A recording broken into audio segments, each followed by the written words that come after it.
Donc dans cette vidéo, on va voir comment avoir 20 sur 20 en prépa scientifique. Donc d'abord, je vais commencer par me présenter. Alors j'ai moi-même fait une prépa PCSI puis PC Étoile, et j'ai obtenu l'école que je souhaitais. Après ça, en école d'ingénieur, j'ai décidé de donner des cours particuliers en maths. Et ce que j'ai remarqué, c'est que grâce à ma prépa, j'avais appris de nombreuses méthodes, des astuces, et j'avais aussi tiré des leçons de mes erreurs. Et c'est en fait tout ça qui était beaucoup plus efficace que les cours particuliers en eux-mêmes que je donnais. Donc ça m'a donné envie de rechercher les meilleures méthodes, les plus efficaces pour mes élèves. Donc ça m'a amené en fait à consulter de nombreux professeurs de prépa, de discuter avec beaucoup d'anciens élèves qui avaient intégré les meilleures écoles, comme l'IC Centrale Supélec, les grandes mines, et de lire beaucoup de livres sur le sujet. Et en fait, ça m'a amené à comprendre qu'il y avait vraiment 6 choses qui permettaient aux élèves en prépa d'avoir d'excellentes notes. Et maintenant, je vais donc te sauver 2 ans de prépa, donc les miens, et des dizaines d'heures de recherche et de discussion sur le sujet pour que tu comprennes les leçons sans les erreurs et ce que je permettais en fait à mes élèves. Les 6 étapes que tu dois suivre pour atteindre cet objectif, ça va être arrêter de te concentrer sur les examens, mais que tu penses au concours, que tu ne révises plus pour l'examen, mais que tu révises tes erreurs, que tu te mettes en condition de concours et non pas en condition d'examen, que tu vises la qualité et pas la quantité, et que tu as hâte de te concentrer sur toi pendant ton examen, mais sur le correcteur. Et ensuite, on va voir concrètement comment ça se passe, et à la fin, reste bien pour la fin, je vais faire en plus un bonus. Donc tout d'abord, en fait, déjà, il faut que tu comprennes que souvent, les élèves qui ont des mauvaises habitudes en prépa, ça va être tout simplement parce que la prépa, c'est quelque chose de tout nouveau, et tu n'as jamais eu un fonctionnement scolaire comme ça. Parce que au lycée, et toute ta vie avant ça, en fait, ce qui était important, enfin, comment ça fonctionnait, c'était un contrôle continu. Donc ton objectif, c'est quoi? C'est d'avoir le meilleur bulletin possible. La conséquence de ça, c'est que ton objectif, c'est juste d'avoir des meilleures notes aux examens. Donc, la plupart des gens, comment ils révisent? Ils révisent de la veille pour le lendemain, pour l'examen. Donc, en fait, tu survis d'examen en examen, parce que de toute façon, c'est ça qui est le plus optimisé, parce que ce qui t'intéresse, c'est la note pour l'examen. Et ça te permet souvent d'avoir de bonnes notes aux examens, parce que les cours sont pas très longs, il n'y a pas beaucoup de formules, il n'y a pas beaucoup de choses à comprendre. Donc, seulement en quelques heures, tu arrives à rattraper ton retard sur le chapitre. Et comment tu interprètes ta note, en fait, aussi, c'est que tu vas te dire, ça va être vraiment pour toi une étiquette de ton niveau sur ce chapitre, dans cette matière, ou même des fois carrément sur la matière. Ça arrive souvent d'entendre au lycée, ah, moi je suis pas bon en maths, moi je suis pas bon en physique, mais je suis bon en chimie, tout ça. Alors que en prépa, tu peux plus penser comme ça parce que justement, c'est un concours. Donc il faut que tu arrives à être le meilleur de toi dans toutes les matières possibles. Et justement, en prépa, comment ça fonctionne? En prépa, le contrôle continu, il n'est pas là. Il n'y a pas de contrôle continu. Donc, en fait, justement, même mon titre, il est faux parce que ton objectif, c'est pas d'avoir 20 sur 20 en concours, 20 sur 20 en examen, c'est d'avoir justement 20 sur 20 au concours. C'est d'avoir les meilleures notes possibles au concours. Parce que ton objectif, c'est d'avoir l'école de tes rêves. Donc, le système de révision qui va être adapté, c'est être un système de révision qui vise pas les examens, mais qui vise les concours. Donc, ce qu'il faut que tu comprennes, c'est que maintenant, il faut que tu mettes en place un système de révision qui va commencer à partir du moment où tu prends connaissance du chapitre, où ton professeur te montre le chapitre pour la première fois, et va falloir ensuite que tu révises de manière à pouvoir retenir sur le long terme et surtout retenir pour le concours les méthodes pour justement ce chapitre et les exercices types et le cours. Et pas que tu révises forcément pour l'examen. En fait, il faut beaucoup plus que tu vois l'examen comme un checkpoint.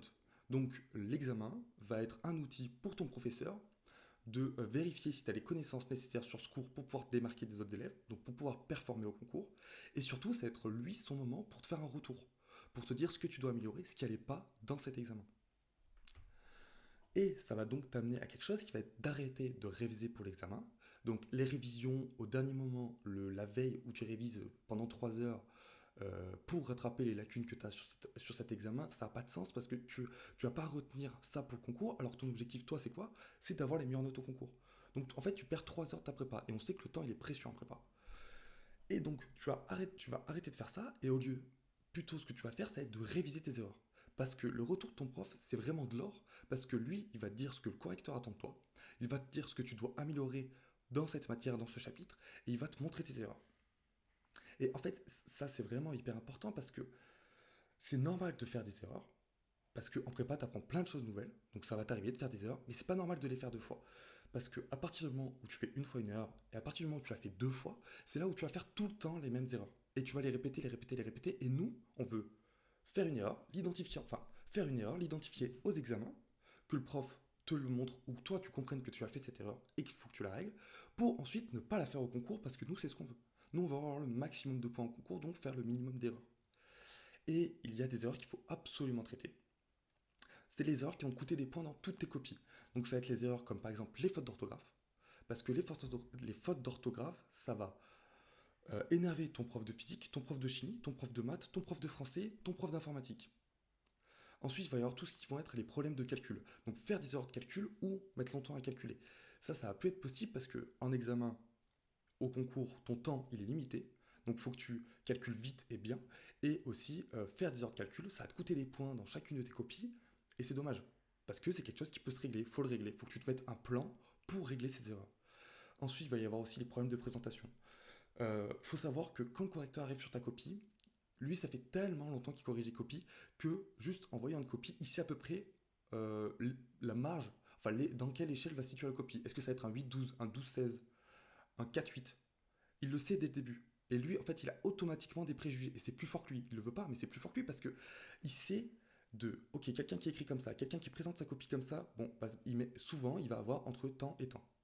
Donc, toi, il faut que tu saches ça et que justement, que tu présentes une copie qui est presque parfaite, qui donne envie d'être lue, pour justement que tu puisses te démarquer des autres élèves parce que c'est un concours. Ensuite, ce qu'on peut se dire, c'est Eric, c'est que, bon, bah, on sait que maintenant, ce qu'on vise, nous, c'est les concours. Et que, bah, c'est pas l'examen en soi. L'examen, c'est seulement un entraînement pour les concours. Donc, pourquoi on se mettrait pas dans les conditions des concours pendant l'examen? Donc là, je vais te montrer quelque chose que personne ne lit avant les concours, c'est la notice pour le concours de Centrale Supélec 2023 filière MP. La notice est quasiment la même pour tous les concours, toutes les filières. Et ce qu'on peut voir, donc voilà, hop, il parle de ce qui est nécessaire pour le concours. Donc il parle notamment que le matériel indispensable, c'est quoi? C'est un stylo, un crayon, une gomme, une règle. Donc déjà, on pourrait se dire, bon, il parle pas d'effaceur, il parle pas de Tipex, il parle pas de Blanco. Et ensuite, il précise que l'encre du stylo devrait être bleu foncé, donc pas bleu, et noir ou noir, pour la rédaction des compositions et composer des couleurs pour les schémas. Et pourquoi il précise ça? En fait, c'est tout simple. Et ça, souvent, les élèves ne le savent pas, mais c'est hyper important, c'est que le correcteur, il ne corrige pas ta copie directement sur ta copie, en fait. Il corrige sur un ordinateur. Donc, en fait, ta copie, elle est scannée. Et sauf qu'il faut savoir qu'il n'y a pas que ta copie qui est scannée. Ta copie, elle est scannée comme plein d'autres copies, et en plus pendant l'été. Donc, ce qui fait que l'imprimante, elle chauffe. Et elle chauffe jusqu'à 60 degrés, je crois. Donc, ce qui va faire que tout ce qui va être stylo plume, stylo friction, crayon à papier, correcteur liquide de type X Banco, bah, soit ça va l'effacer pour les stylos plume friction et crayon papier, soit ça va étaler pour les Tipex et Blanco parce que c'est trop chaud. Et ce serait quand même dommage que tu passes donc 2 ans de prépa ou même 3 ans pour qu'au final ton correcteur tout simplement prenne pas le temps de corriger ta copie ou la corrige mal parce qu'il n'arrive pas à lire ce que tu fais. Donc maintenant ce que je veux que tu fasses, c'est que pour les prochains examens que tu vas avoir, tu écris seulement au stylo bic noir parce que c'est ce qui ressort le mieux sur les écrans et c'est ce qui est, quand c'est scanné, ce qui se lit le mieux. Ensuite, il faut que tu utilises une règle. Donc la règle, en fait, ça va justement te remplacer ton Tipex et ton Blanco, ça va te permettre de raturer de manière propre. Parce que quand tu vas faire des erreurs, maintenant que tu n'as plus ton Tipex, ton Blanco, ton effaceur, hop, tu peux raturer de manière propre. Ensuite, et un stylo 4 couleurs pour tout ce qui va être schéma, pour les rendre plus compréhensibles.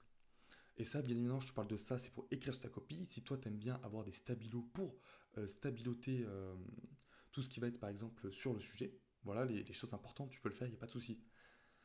Ensuite, pour bien performer pendant ton examen, donc ça c'est ce que je veux que tu fasses en examen pour que tu réussisses tes concours et que ça devienne des habitudes que tu vas faire à chaque fois, à chaque examen pour que tu les aies pour les concours, c'est que faut que tu aies une bouteille d'eau parce que en fait, tu le sens pendant tes examens que au début, hop, tu te mets en jambes, ensuite, au bout d'un moment, tu te sens que tu es à fond et d'un seul coup, tu as un petit coup de mou. Moi, je sais que c'était vers 2h30, 3h. Et ben, ce que je faisais, à ce moment-là, je m'arrêtais, je prenais un peu de recul, parce que déjà, ça t'aide à faire une petite pause, je buvais de l'eau, parce que souvent, c'est juste que tu es déshydraté. Donc, tu as ton cerveau qui fonctionne un peu moins bien. Le fait de le réhydrater ou de manger un petit encas, ça te permet de te relancer, parce que comme les examens sont très longs, 4 heures, et que souvent, tu n'as pas eu l'habitude de ça, là, ça va te permettre de continuer. Et aussi, je ne l'ai pas marqué, mais un truc qui est hyper important, il faut faire une bonne nuit de sommeil avant un examen. Bien dormir, ça te permet de bien performer, et de performer à fond et d'avoir beaucoup d'énergie.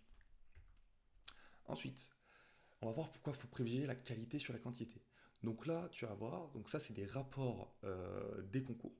Donc ça c'est les correcteurs qui disent quand les concours sont passés ce qu'il faut que les prochains élèves améliorent. Souvent les élèves ne le regardent pas alors que c'est hyper important, il y a beaucoup de conseils dedans. Et là je vais te montrer notamment ce qu'ils disent, donc tu vois que c'est de filières différentes, d'années différentes. Après, c'est du concours central supélec parce que j'ai pris ce concours, parce que je regardais leur rapport à eux.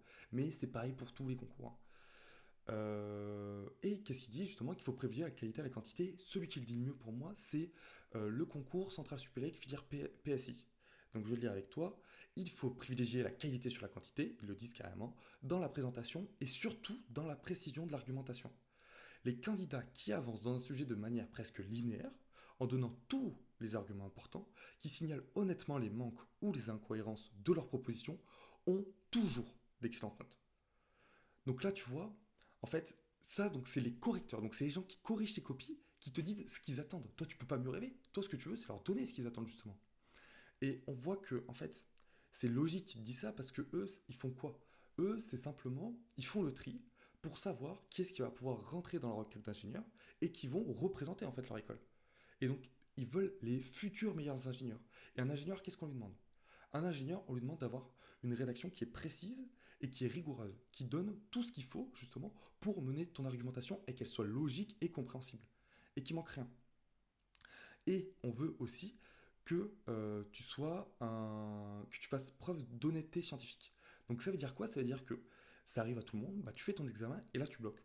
Bon, bah, tu es au milieu de ton raisonnement, tu bloques, et là tu as l'hésitation entre, bon, est-ce que je fais comme si j'avais pas vu que j'avais bloqué, que pour moi j'ai résolu la question et je passe à la suite, ou je le dis honnêtement que, bon, bah, j'arrive pas à finir la question, j'admets le résultat pour continuer la suite de l'exercice.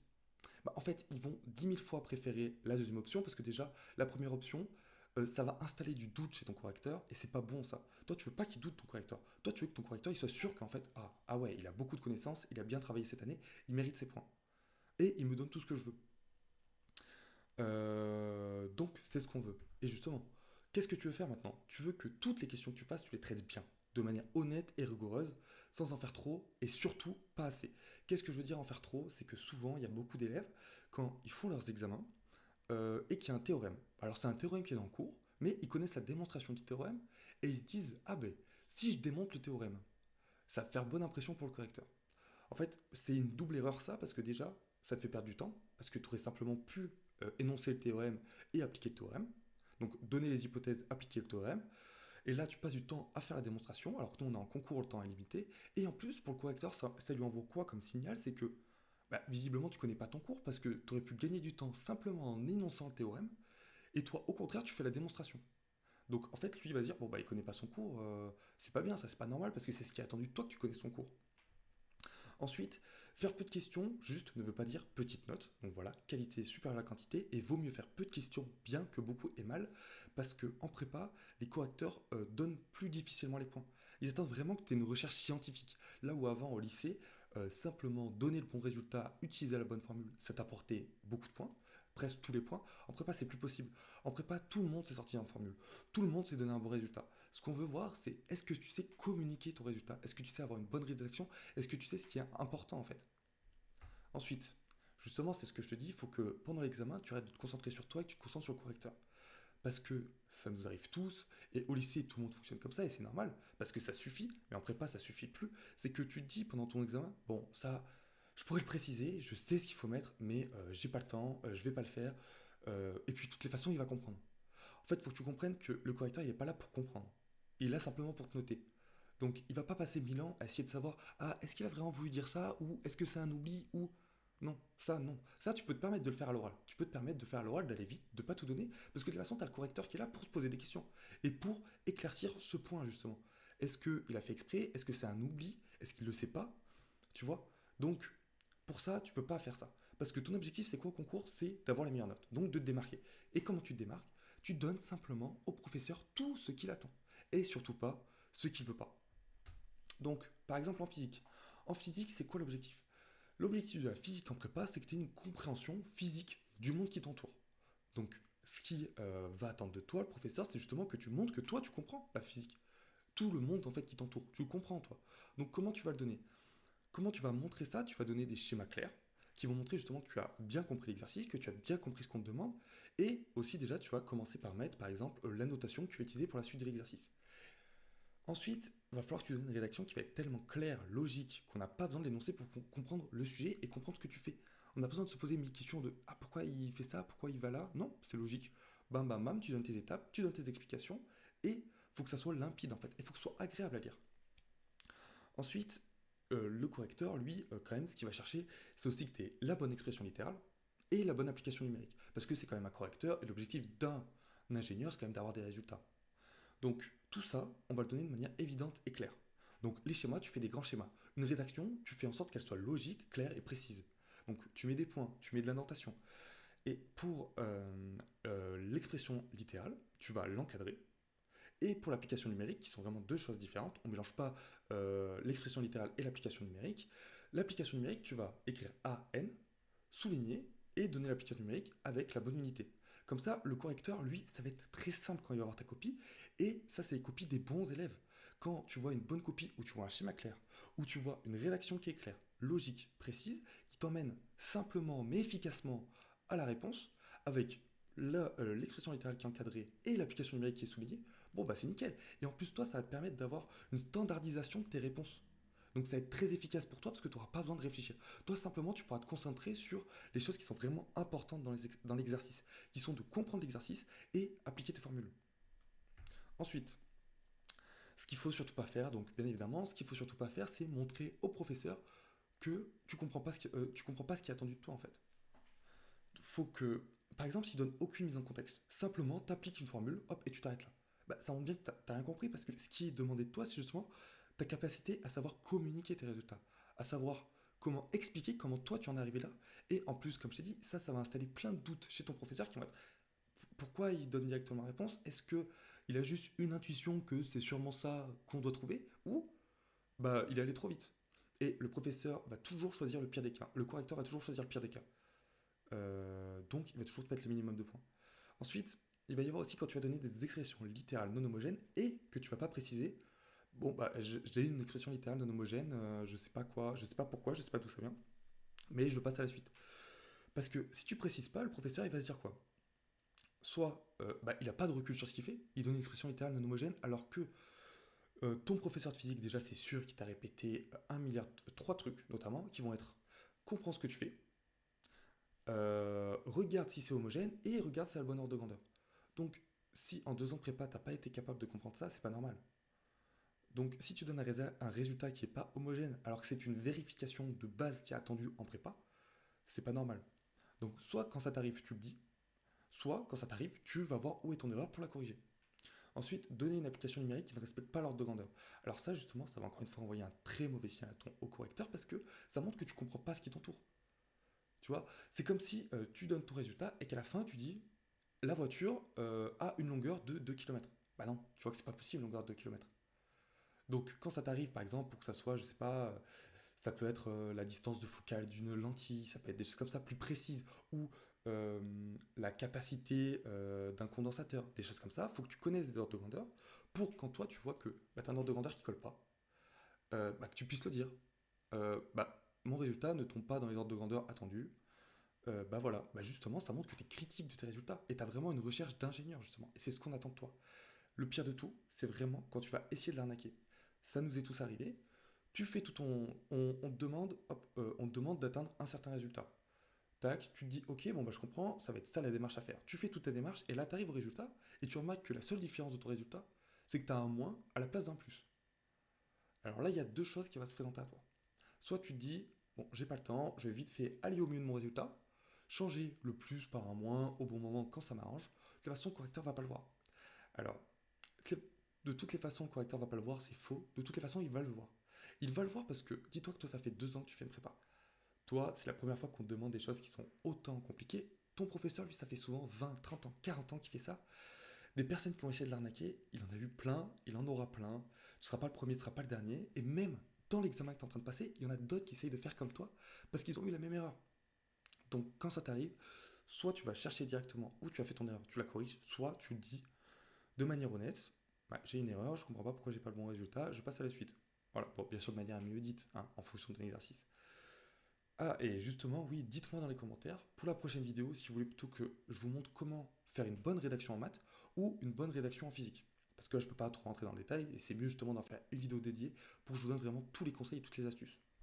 Pour justement standardiser votre rédaction. Ensuite, concrètement, dans le feu de l'action, comment ça se passe? Donc tout d'abord, comme je vous ai dit, donc, et ça, tout ce que je vais vous donner, essayez vraiment de l'appliquer dès que possible. Parce qu'en prenant vos habitudes, en appliquant dès les premiers examens, ça vous permet d'avoir toutes ces habitudes ancrées pour les concours. Et ça va pas vous demander d'efforts pour les concours. Et justement, vous pourrez vous concentrer sur les trucs qui sont les plus importants, qui vont être d'aller chercher des points, justement.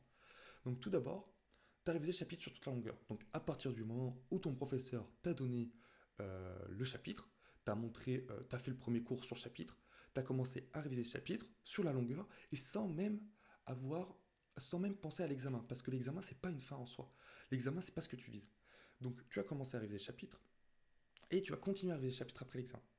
Ensuite, tu arrives avec ton stylo bic noir, ta règle, ton stylo 4 couleurs, de l'eau et des encas. Et tu as fait une bonne nuit de sommeil. Donc ça, c'est le minimum syndical que tu dois avoir. Ensuite, au début de l'examen. Donc au début de l'examen, ce que tu vas faire, tu prends ton examen, tu prends le temps, tu te lances pas direct dedans. Tu prends le temps, tu regardes le sujet entièrement, tu le lis en diagonale et tu commences par l'exercice qui te donne le plus envie.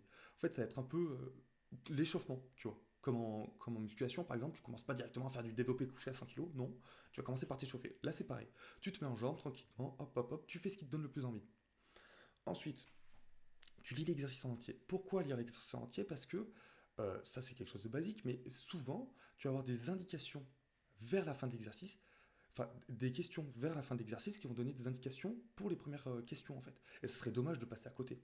Hein. Si tu peux avoir des indications pour les questions, autant les prendre. Réponds très bien aux questions, pas trop bien. Au début, ça va vraiment être important de montrer au correcteur toutes tes capacités, de montrer, ah voilà, je sais exactement ce que tu attends, je te donne exactement ce que tu attends, et tu réponds bien, de manière claire, logique, tu vois. Alors, un cas particulier pour les sujets très très durs. Donc ça, tu vas en avoir au concours, des sujets où tu lis en diagonalement ton sujet, et là, tu te rends compte, douche froide, et je crois que je vais pas réussir à faire beaucoup de questions.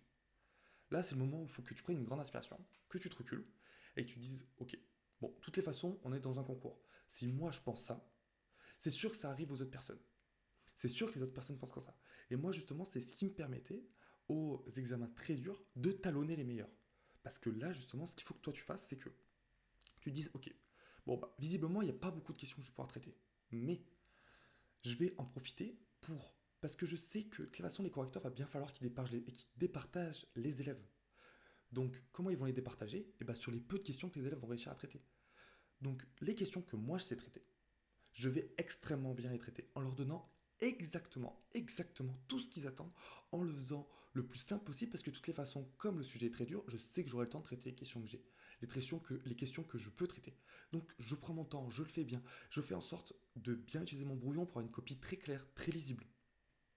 Et aussi, ce qu'il faut savoir, c'est que dans les sujets très durs, comme je t'ai dit, il faut départager les élèves. Donc, ils vont souvent, pour les questions qui vont être justement dures dans l'exercice fort très dur, ils vont valoriser les tentatives. Donc, n'hésite pas à essayer, bien sûr, pas des trucs qui sont complètement débiles ou à côté de la plaque, mais essaye des choses quand tu dis, ah, peut-être que ça, ou ça me fait penser à ça, je me rappelle que j'avais utilisé ça dans une question un peu de ce type-là, que si tu fais ton raisonnement et que tu arrives à un raisonnement, mais que tu n'atteins pas le résultat, mais que tu as quand même avancé, n'hésite pas à dire, bah, justement, comme on a dit, honnêteté intellectuelle, de dire je m'arrête là, j'admets le résultat pour la suite. Bah, justement, souvent, les correcteurs vont accorder des points pour ta démarche. Même si tu n'as pas fini la question, que tu as essayé des choses, ils vont le valoriser, ils vont te donner des points. Peut-être pas tous les points, mais ils vont t'en donner. Et des fois, beaucoup de points, parce que justement, comme je dis, il faut départager les élèves, même sur les sujets très durs. Ensuite, au milieu de l'examen, bon, alors au milieu d'examen, premier cas, c'est tu sens que tu auras largement le temps de répondre aux questions qui te restent. Bon, bah, pas de souci, tu continues, tu réponds très bien aux questions. Deuxième cas, ça va être, dans la plupart des cas, tu sens qu'il y a plus de questions que tu pourrais traiter, mais que tu n'auras pas le temps pour toutes les traiter. Si tu continues, en tout cas sur ce rythme-là, à bien traiter toutes les questions. Ok, donc là, ce que tu vas faire, c'est que on va un petit peu réduire notre rédaction et vraiment aller à l'essentiel. Donc, toujours dans ta rédaction, il y a vraiment donc la loi de Pareto, 20% de ce que tu vas faire qui va vraiment amener 80% de ce qui est important en fait. Parce que des fois, il y a plein de choses en fait qui sont pas utiles et qui vont te demander beaucoup de temps. Donc, comme tu as déjà toi bien répondu aux questions avant et que en fait le correcteur, bah, il connaît ton niveau déjà, tu vois, il t'a déjà jaugé, il sait déjà ce que tu es capable de faire. Et donc, comme je te disais au début, quand par exemple des fois tu vas aller trop vite et que tu ne vas pas donner les résultats, lui il va avoir ce doute de est-ce qu'il donne pas le résultat parce qu'il sait pas ou est-ce qu'il donne pas le résultat parce qu'il va aller plus vite. Et bien là, comme lui sait que tu l'as déjà fait avant, c'est pas parce que tu connais pas le résultat, c'est juste que tu vas aller plus vite. Donc il va te donner les points. Et ça, il faut vraiment que tu l'appliques par exemple dans les questions où il y a une partie qui est très simple. Enfin, tu le sais, tu vois, quand tu lis la question, tu sais qu'il va y avoir une partie qui va être très simple. Donc, par exemple, une récurrence immédiate, une récurrence directe où bah, l'hérédité, elle ne présente pas de difficulté, mais le raisonnement à la suite va être plus compliqué. Et bah, toi, tu peux le dire clairement que la récurrence, comme tu en as déjà traité avant sûrement, que tu vas pas passer ton temps, mais tu vas plutôt passer ton temps à te concentrer sur la partie qui va être plus compliquée. Ok. Ou il va y avoir aussi vraiment les questions qui sont immédiates, que tu peux le dire, ou par exemple dans une question, si tu dois faire plusieurs fois le même raisonnement. Et ben, ce que tu peux faire, c'est faire une fois bien le raisonnement et dire idem que la question, je ne sais pas combien, nous pouvons utiliser le même raisonnement pour arriver à ce résultat. Parce que tu as déjà fait le raisonnement. Le correcteur sait que tu es capable de faire le raisonnement, donc il va te donner les points parce que du coup, tu as le bon résultat pour continuer. Bien évidemment, si tu donnes le mauvais résultat, là, ça fera très mauvaise impression, mais donc c'est le risque à prendre. Si tu es sûr de toi, fais-le quoi. Ensuite, à la fin d'examen, ça aussi, c'est hyper important, c'est qu'à la fin d'examen, il faut vraiment que tu te poses, que tu regardes et que pendant les 15 dernières minutes, donc tu finis ta question, 15 dernières minutes, ok. Là, ce qu'il faut que tu fasses, c'est que sur le sujet, tu n'auras pas pu tout traiter et il y aura sûrement encore des questions faciles que tu pourras traiter. Donc, comme je t'ai dit, des récurrences immédiates, des questions de cours. Et tous ces points-là, il faut que tu ailles les chercher. Tu peux souvent gratter dans ces 15 dernières minutes 0,5 points à 2 points. En 15 minutes, c'est énorme. Et pour un concours, c'est énorme. Donc ça, il faut que tu le fasses. Ça te permet de gratter les derniers points. Et tu le fais dans les 15 dernières minutes. Ensuite, donc tout, c'est ce qu'on veut après l'examen. Après l'examen, justement, c'est ce qu'on disait, il faut que tu regardes les remarques de ton prof et les erreurs que tu as faites.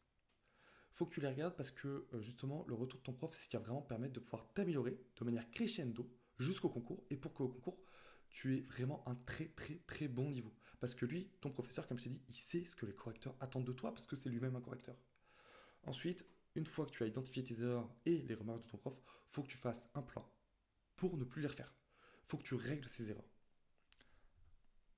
Bon, alors comme je vous disais, le bonus, donc le bonus c'est quoi? C'est tout simplement pour les 10 premières personnes, parce que sinon ça va me prendre trop de temps, qui m'envoient un de leurs examens plus ce sujet, que ça soit en maths ou en physique, sur mon Instagram, donc polo.prepa.ag, je vous le mets dans la description. Je vous donnerai des conseils spécifiques à votre copie et plus précis pour améliorer vos notes aux examens, parce que là, comme je vous dis, c'est des conseils qui sont très larges, mais ce que je fais moi-même avec mes élèves, c'est justement de leur donner des conseils plus adaptés pour eux, parce que vous avez différentes faiblesses et points forts, et donc c'est important de vous concentrer sur vos faiblesses et d'améliorer vos points forts. Ensuite, aussi, si vous avez des questions, donc n'hésitez pas à me les envoyer sur Instagram, et n'oubliez pas aussi de me dire donc dans les commentaires si vous voulez que je fasse plutôt une vidéo sur la physique ou sur les maths. Merci de m'avoir écouté.